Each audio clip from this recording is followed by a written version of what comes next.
Hello everyone, good morning. అందరు ఎలాగున్నారండి? Happy Sunday. Sunday అంటే ఎక్స్ట్రా ఎనర్జీతో ఉంటారు కదా కొంతమంది. మాకి మంచి ఎనర్జీ ఏమంటే మొక్కలతో గడపచ్చు అని అనేసి మాకి హ్యాపీ ఉంటుంది. తప్పితే ఇంకా ఎక్కువే పని ఉంటది.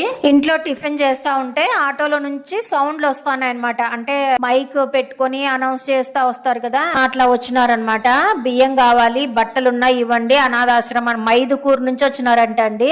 బియ్యం పెట్టేసినాను చాట్ నిండా. బియ్యం పెట్టిన తర్వాత కూడా బట్టలు అడిగితే బట్టలు వెతకల్లమ్మా, మళ్ళీ ఇప్పుడు పని ఉంది, మళ్ళీ ఇంకొకసారికి తీసి పెడతానులే అని చెప్పేసి ఇంకా మొక్కల వైపు చూస్తా. చూడండి, చిన్న చిన్న చెర్రీస్ లాగా ఉన్నాయి కదా, ఈ సంవత్సరమే వస్తున్నాయండి. కాంపౌండ్ గోడ పక్కనే మొలిచిందనమాట సీతాఫలం చెట్లు. ఈసారి చూడాలా. నిన్ననేనండి నేను బాగా తిట్లు తిన్నాను, ఇంట్లోనే ఉన్నానా. చిన్న చిన్న పిందెలు వేసినాయి అనమాట నిమ్మ చెట్టు. ఆ నిమ్మ చెట్టు పిందెలన్నీ పెరిగి పడేసినారు. పిల్లలు ఆడుకుంటారులే అని వదిలేస్తే మొత్తం పిందెలన్నీ